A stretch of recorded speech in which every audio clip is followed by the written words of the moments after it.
Es tiempo de abrir la Biblia juntos, de conectarnos con su palabra y de andar en el camino. Creo que Jesús es el Señor, es el Rey. Y aprovechando los cantos que tuvimos hoy, quiero que tengamos en nuestra mente algo que estuvo hilando, si lo podemos decir de esa manera, a lo largo de hoy, ¿no? Hablamos de cambiar mi dolor, de cambiar mi enfermedad. Hablamos de Jesús como Rey, hablamos de alabarlo. Y la intención es que el mensaje que tenemos hoy frente a nosotros, pues nos lleve justamente a eso. Y quiero iniciar con un ejercicio hipotético. Quiero que imaginen por un momento en esta mañana que ustedes necesitan hablar personalmente con el presidente de los Estados Unidos. ¿Sí? Necesitan hablar personalmente con el presidente de los Estados Unidos. El actual, cualquiera que se les venga a la mente, pero necesitan hablar con él. No es enviar un correo, no es enviarle un WhatsApp o un mensaje. Necesitan reunirse con él por 10 minutos y charlar. Y a alguien se le ocurre por dónde empezaría. Si yo me incluyo en el ejercicio, honestamente no tengo la menor idea ni por dónde empezar. No sé qué pasos hay que dar, si los puedo dar siquiera. Tampoco se me ocurre alguien a quien le pueda consultar y preguntarle, mira, ¿cómo le haces? ¿No? ¿Cómo se hace para poder hablar con el presidente de los Estados Unidos? Solamente llegar a la Casa Blanca ya requiere autorización. Hay perímetros de seguridad, agentes del servicio secreto, controles de acceso, personas que revisan y conocen quién entra y quién sale de la Casa Blanca. Y aún así, imaginemos que logramos entrar a la Casa Blanca. Eso no significa que vamos a poder caminar por ahí libremente, acercarnos a la oficina oval, tocar la puerta, ¿no? Buenas, ¿no? Te puedo molestar un minuto, ¿no? 10 minutos. ¿Sí? Necesito hablar con usted. Y en este pequeño ejercicio hipotético, y bueno, no solo en el ejercicio, en la realidad, que esto sea así, que sea así de complicado, así de difícil, así de muchos pasos o etapas, tiene sentido, ¿no? Tiene sentido que sea así. Estamos hablando de una de las posiciones de mayor autoridad en el mundo. Y lo que este ejercicio nos ayuda, o lo que quiero que notemos de este ejercicio, es que mientras mayor es la autoridad, mientras mayor es el poder de una persona, normalmente mayor es la distancia que hay entre esa persona y yo, o entre esa persona y nosotros. Y lo vemos en este ejemplo del presidente, pero también lo vivimos tal vez de una manera más cotidiana, en cosas mucho más ordinarias. Intenten llegar al presidente o al CEO de una gran empresa. Imaginen que su servicio X no funciona bien. Quiero hablar con el CEO. Y primero hay que hablar con servicio al cliente, luego quizás tal vez con un supervisor, luego quizás nos mandan al área técnica y hay diversos niveles de atención. Quizás finalmente llegamos con el gerente, pero luego hay directores, hay agendas, hay asistentes, hay que concretar una cita. Y pareciera que sucede lo mismo, ¿no? Muchas puertas, muchos pasos. Tal vez ni siquiera tengo los recursos, los medios para abrirlos. Y aquí en Guatemala hay que tener cuello, ¿no? Entonces muchas veces necesitamos tener cuello, necesitamos una posición similar, un poder similar o una autoridad similar para poder hacer eso. Y de alguna manera hemos aprendido que así funciona la autoridad. Y quizás esa distancia que la autoridad marca, esa manera que hemos aprendido sobre autoridad, nos lleve a desconfiar de cierta manera de esa misma autoridad. Les voy a dejar un último ejercicio mental. ¿Y quién se sentiría completamente seguro, completamente tranquilo o en paz si de repente los llevan ante un dictador? Y de nuevo, si yo me pongo en el ejercicio, yo creo que yo no estaría tan tranquilo. Estoy ante una persona que puede hacer lo que quiera conmigo y nadie le va a decir nada. Va a depender si lo agarré de buenas o si lo agarré de malas, si ya despertó bien, si ya tomó su café, no sé. Pero nadie le dirá nada y nadie le puede hacer nada. Y hace más de 100 años, el historiador británico Lord Acton escribió una frase que probablemente hemos escuchado. El poder tiende a corromper y el poder absoluto corrompe absolutamente. Y Acton estaba hablando precisamente de quienes ocupan grandes posiciones de autoridad. Y su argumento era muy sencillo. Mientras mayor es el poder, mientras mayor es la autoridad, mayor también es el peligro de utilizarlo mal. Y quizás esta frase de Lord Acton ha sobrevivido tanto tiempo porque cada generación, incluida la nuestra, ha podido reconocer lo cierto o lo verdadero que esta frase puede ser. Hemos visto lo que las personas pueden hacer con la autoridad. Pero entonces surge una pregunta interesante.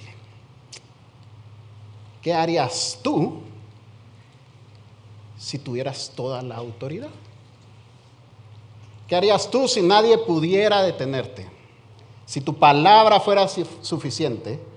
¿Y qué harías tú si no existiera alguien por encima de ti a quien le tengas que pedir permiso? ¿Qué harías tú con esa autoridad? Porque interesantemente, quizás una de las maneras más claras de conocer el carácter de alguien es observar qué hace cuando tiene poder. Y entonces llegamos a los relatos bíblicos para nosotros hoy. Jesús acaba de estar en una sinagoga y la gente está asombrada de su autoridad. Habla y un espíritu inmundo tiene que obedecerle. Le dice que calle y sale calladito. Y Jesús viene anunciando que el reino de Dios ha llegado. Así que la misma pregunta que nos hacíamos antes, ahora le podemos hacer a Jesús. ¿Qué hace este rey? ¿Qué hace Jesús con su autoridad? ¿Y será que reaccionará de la misma manera? ¿Se alejará Jesús con esa autoridad? ¿Montará un dispositivo de seguridad a su alrededor? ¿Va a asignar a uno de los discípulos como asistente para que le lleve la agenda, para que le haga citas previas? Y el relato nos lleva inmediatamente a una escena completamente distinta. Jesús entra en una casa. Y esto nos va a mostrar qué clase de rey es Jesús. Y es que su autoridad, la autoridad de este rey que viene anunciando este reino, funciona al revés, ¿no? Su autoridad hace que se acerque al que sufre. Este rey confronta a aquello que destruye. Y finalmente es un rey que carga con nuestro dolor. Y lo primero que quiero que notemos es esto. Y que tengamos en nuestra mente, su autoridad no lo hace distante. Su autoridad lo acerca. Voy a leer para ustedes Lucas capítulo 4, pero en pantalla tienen los versículos. O pido que me los pongan en pantalla, los versículos que estaremos estudiando en esta mañana. Yo leo Lucas 4, 38 al 41 y dice así. Levantándose, Jesús salió de la sinagoga y entró en casa de Simón. La suegra de Simón se hallaba sufriendo con una fiebre muy alta y le rogaron por ella. Inclinándose sobre ella, Jesús reprendió la fiebre y la fiebre la dejó. Al instante ella se levantó y le servía. Al ponerse el sol, Todos los que tenían enfermos de diversas enfermedades se los llevaban a él y poniendo las manos sobre cada uno de ellos los sanaba. También de muchos salían demonios gritando: tú eres el Hijo de Dios. Pero reprendiéndolos, no les permitía hablar, porque sabían que él era el Cristo. Cierren sus ojos, vamos a orar. Padre, en esta mañana muchísimas gracias porque podemos recordar a través de cantos, a través de alzar nuestra voz, que tú eres Señor, que tú eres Rey, que tú estás en control. Te pido que lo que meditemos hoy, que tu palabra impacte nuestra mente, impacte nuestro corazón y empiece a transformar nuestra vida para conocerte a ti, para saber quién eres tú, para entender un poco más de tu propósito y de lo que hiciste por cada uno de nosotros hace 2000 años. Que tu Espíritu guíe nuestros pensamientos, guíe nuestras emociones para acercarnos confiadamente a tu trono y encontrarte a ti cara a cara. En tu nombre pedimos esto, Señor. Amén. Así que estamos explorando a Jesús, caminando con Jesús. Recordamos el domingo pasado, David nos llevaba a través de cómo él en la sinagoga expulsó un espíritu inmundo. Y todo el tema de autoridad que gobierna estos episodios. Y quiero que pensemos en eso, ¿no? Nuestro concepto de autoridad y lo que Jesús hace, su autoridad no lo hace distante. Y es que es precisamente en esa cercanía, la vemos cuando Jesús entra en la casa de Simón, le avisan que la suegra de Simón está en cama con fiebre, y después de la demostración pública que Jesús acaba de hacer de autoridad, que acabamos de ver en la sinagoga, ahora vemos esa misma autoridad en una escena mucho más pequeña, más íntima, junto a la cama de una mujer enferma. Y aquí vale la pena detenernos un minuto y observar un detalle que los tres relatos que de nuevo pido que pongan en pantalla, que los tres relatos comparten, aunque cada uno lo cuenta a su manera. Jesús no se mantiene a la distancia, se acerca a ella. Los evangelios lo describen de una manera muy concreta. Se pone junto a ella y la toma de la mano. Lucas nos dice que Jesús reprendió la fiebre y la fiebre la dejó. La mujer se levantó y comenzó a servirles. Y podríamos leer esto y quedarnos solamente con el milagro. Y por supuesto que el milagro es importante. Jesús tiene autoridad sobre la enfermedad. Y esto es evidente al sanar a la suegra de Pedro inmediatamente. Pero hay algo más que quiero que veamos en esta escena. Porque nos dice algo acerca de quién es Jesús. Al inicio hablábamos de cómo la autoridad muchas veces crea distancia, pero con Jesús no es así. Acaba de reprender un espíritu inmundo delante de toda la sinagoga y ahora está en la intimidad de una casa acercándose a una mujer enferma. Acaba de mostrar su autoridad públicamente y ahora se acerca a la necesidad de alguien que no tiene nada de espectacular. Su autoridad no lo aleja, lo acerca. Y esto también nos ayuda a entender algo que Lucas está haciendo en el relato. Él hace una conexión particular al reprender la fiebre. Es la misma palabra o la misma acción que Jesús hizo con el espíritu inmundo. Esto no significa que Lucas nos esté diciendo que la fiebre y la posesión demoníaca son lo mismo. De hecho, unos versículos después, los evangelios distinguen claramente entre el enfermo y el endemoniado. Pero sí nos está mostrando que Jesús tiene autoridad sobre todo aquello que está afectando y destruyendo a la humanidad. La enfermedad tampoco está fuera del alcance de su autoridad y de su poder. Y Jesús no se limita a ejercer esa autoridad desde lejos. Podemos pensar ejemplos de esto. Jesús se acerca, la toma de la mano y la levanta. Y creo que esta escena empieza a tocar algo mucho más personal para nosotros. Porque cuando somos nosotros los que estamos atravesando una enfermedad, cuando es alguien que amamos el que está sufriendo, muchas veces surge una pregunta: ¿realmente le importa a Dios lo que estoy pasando? ¿Realmente le interesa todo lo que sucede en mi vida? Y lo que acabamos de ver en Jesús empieza a responderla. Jesús, que tiene autoridad, no permanece distante frente al sufrimiento, se acerca. Y esto debe transformar la manera en que respondemos al sufrimiento y en la manera en que respondemos al sufrimiento de otros. Podemos orar, podemos ayudar, podemos llevar comida, podemos procurar cubrir una necesidad. Y gracias a Dios por cada una de estas cosas. Pero este pasaje nos muestra algo más: acercarse. Jesús no se quedó en la sinagoga disfrutando del momento, disfrutando del asombro de todos los que estaban ahí. Él se fue a la casa, se acercó a la cama y la tomó de la mano. Y la pregunta que nos toca hacernos no es solamente si oramos por los enfermos o si ayudamos a los enfermos. Probablemente sí lo hacemos. La pregunta es: ¿cómo puedo yo acercarme?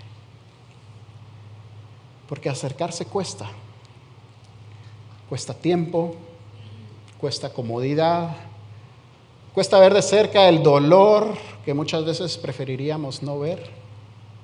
Hay personas que no necesitan que expliquemos por qué Dios permite lo que está pasando. Necesitan que alguien se siente con ellas mientras atraviesan este momento. Hay personas que necesitan oración, pero también necesitan compañía. Hay personas que necesitan una palabra, un mensaje, pero también alguien que les lleve comida, les ayude con un gasto, les acompañe a una cita, o simplemente esté ahí. Y esto no significa que dejemos de orar esperando que Dios haga lo que nosotros no podemos hacer.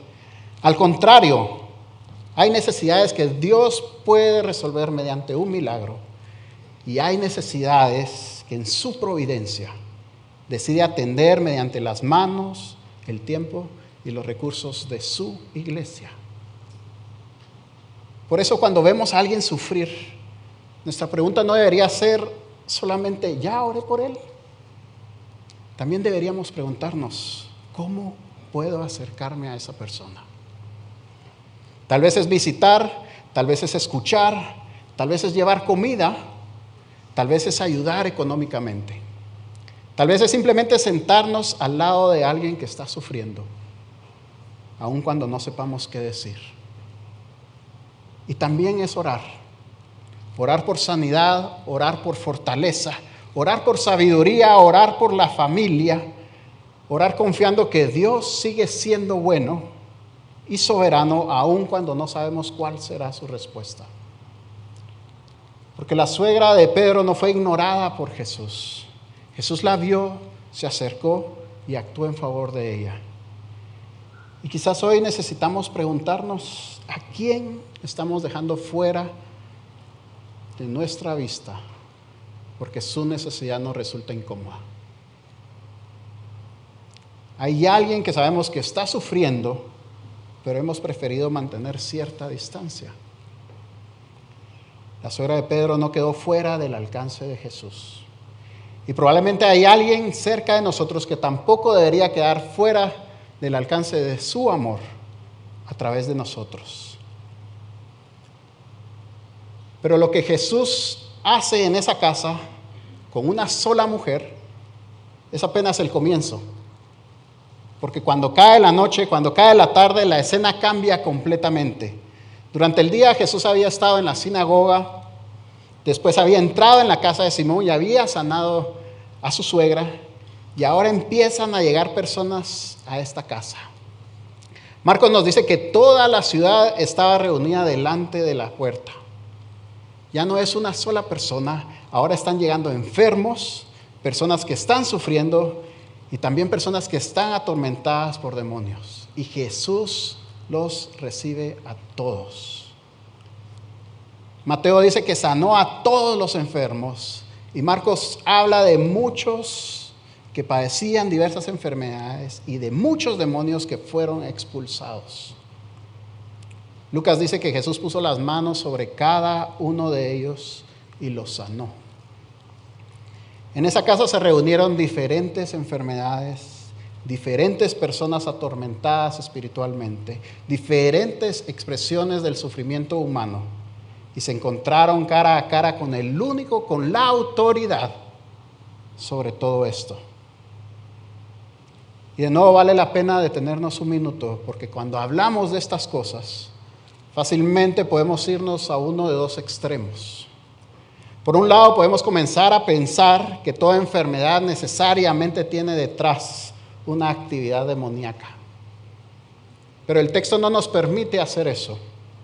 Los mismos evangelistas distinguen entre los enfermos y los endemoniados.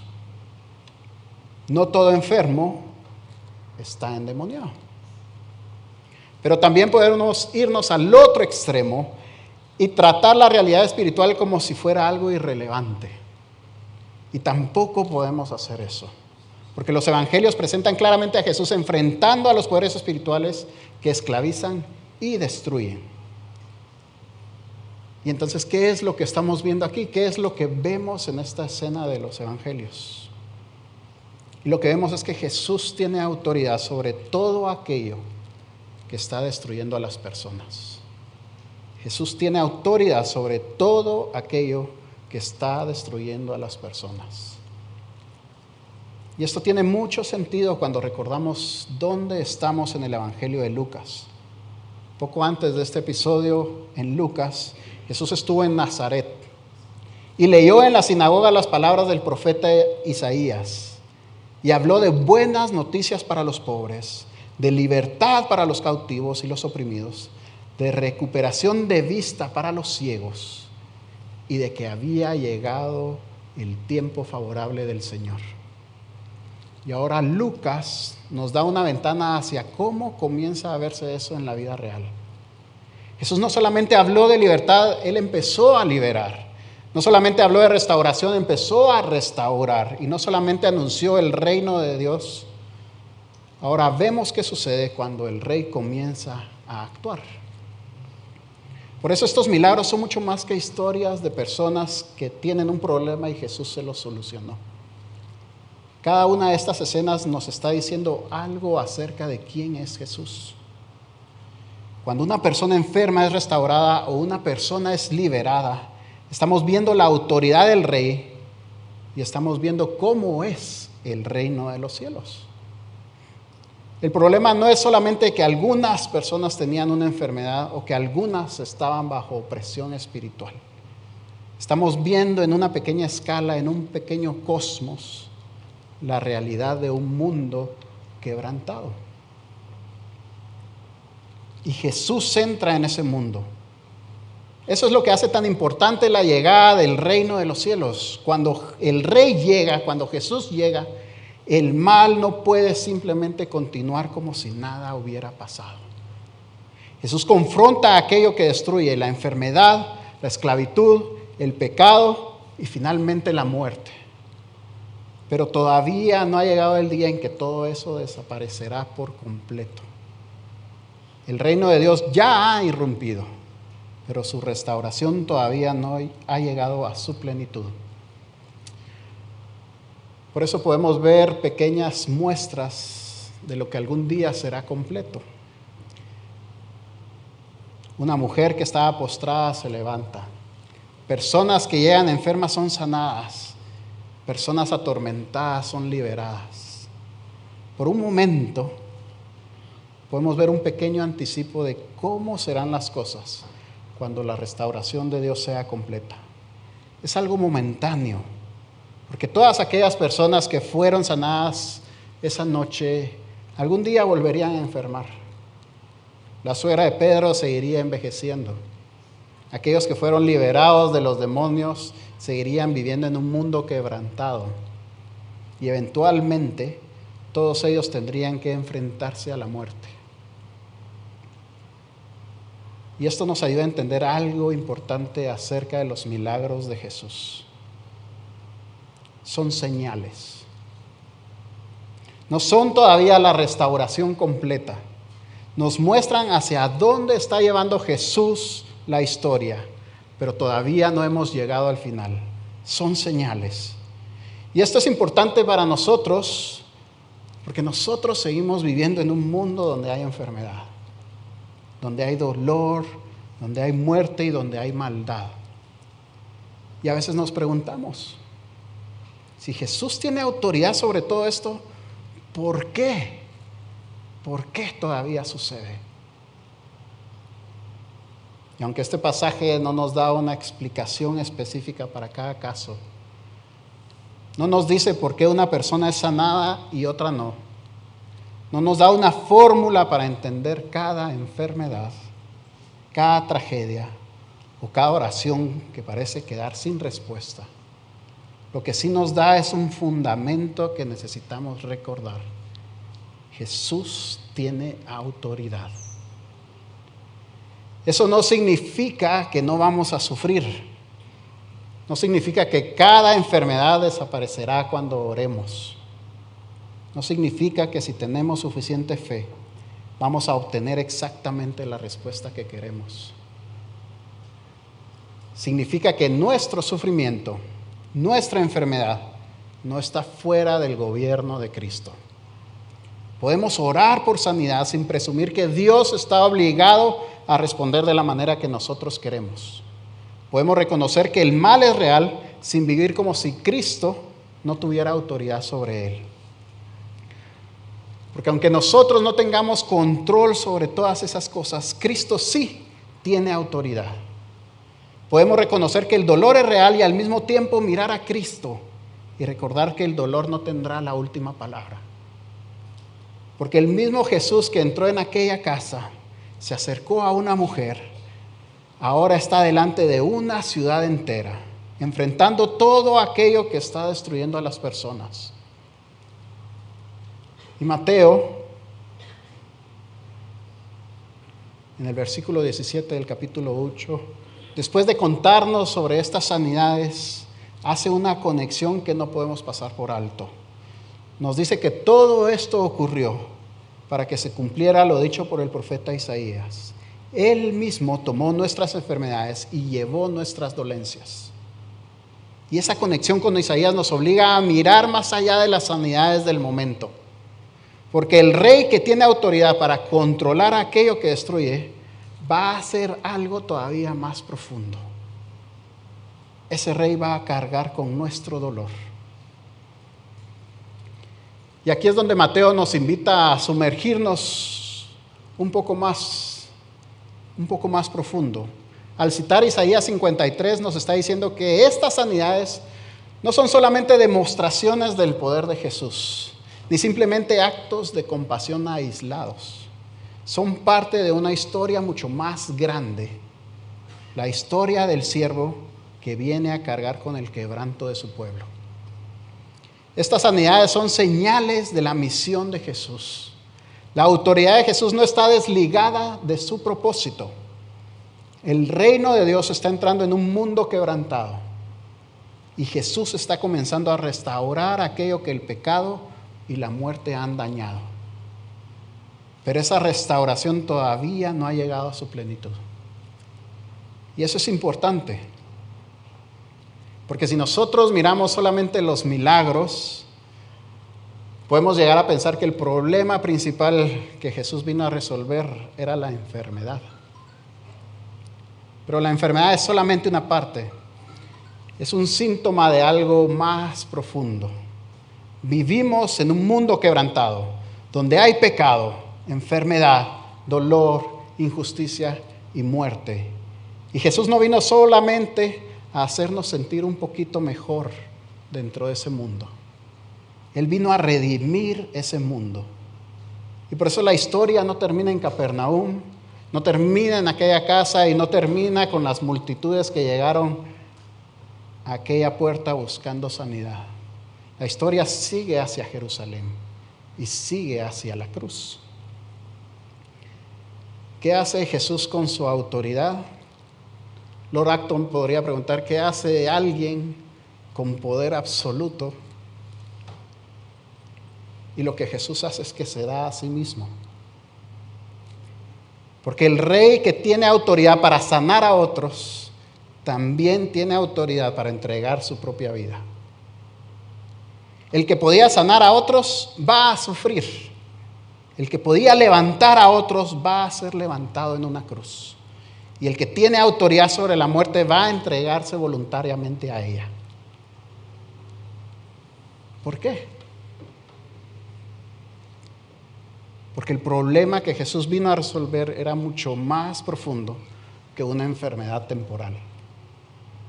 Jesús vino a tratar con el pecado y con aquello que finalmente nos conduce a la muerte.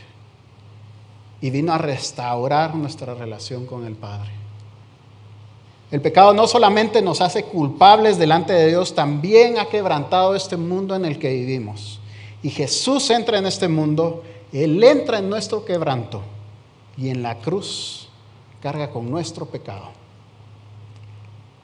Las sanidades que estamos viendo en estos relatos no son anticipo de algo, son anticipo de algo mucho más grande.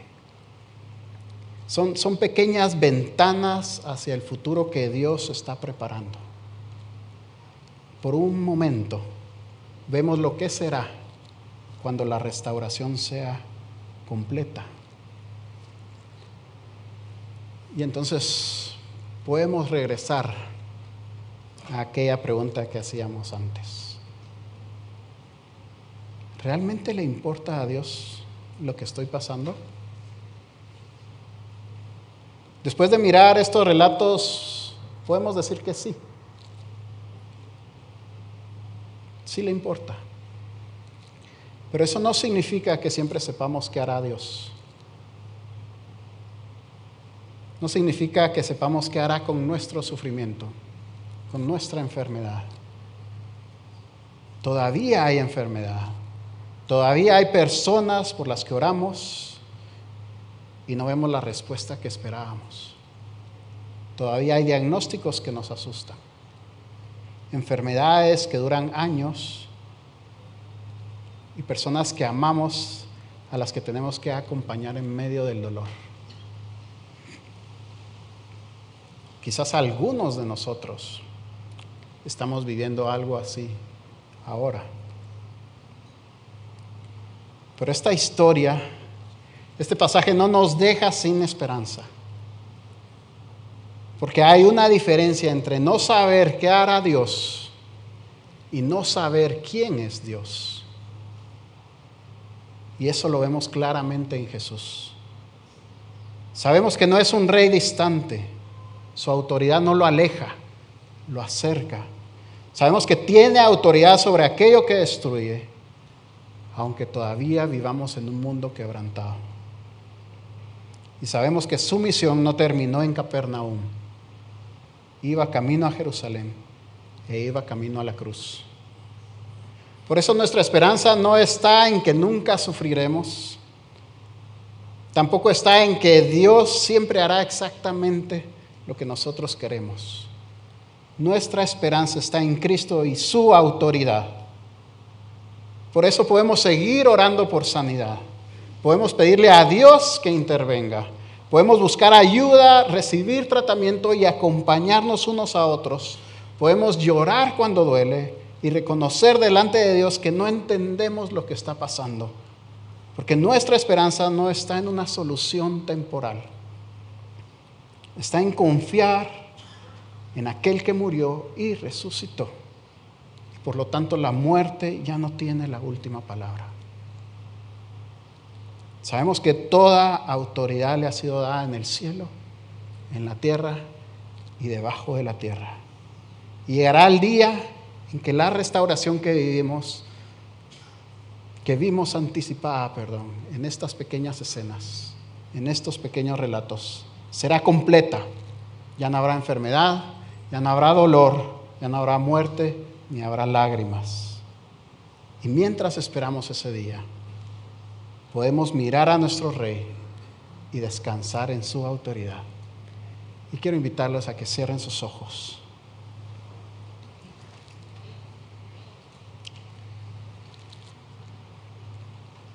Padre, muchísimas gracias. Muchísimas gracias porque en unos pequeños versículos tú nos permites ver más allá de la enfermedad, nos permites ver más allá del dolor, reconociendo que sí, que efectivamente duele, que efectivamente pasaremos por tiempos de enfermedad, por tiempos de quebranto, pero que podemos reconocer tu autoridad. Y así como mostraste en aquella sinagoga que tienes autoridad sobre esas potestades, y como mostraste en aquella casa que tienes autoridad sobre la enfermedad, nosotros queremos vivir bajo ese entendimiento, bajo esa convicción, que es tu autoridad y tu poder lo que permite que todo esto tenga sentido. Es tu autoridad lo que permite que yo cambie mi dolor en alegría. Es tu autoridad lo que permite que yo pueda alabarte en medio de dificultades. Es tu autoridad lo que me permite a mí seguir confiando, tal vez a pesar de que no he visto la respuesta que quisiera. Y es tu autoridad lo que permite que yo confíe que la respuesta que darás es la buena. Porque tu voluntad es buena, es agradable y es perfecta. Padre, ayúdanos a cada uno de nosotros. Cuando estemos ante enfermedad, ante quebrantos de alguien más, ayúdanos a continuar con esas buenas acciones de orar por la persona, de quizás mandarle algunas frases de ánimo. Algo que como iglesia hemos hecho en llevar comida. Gracias por eso.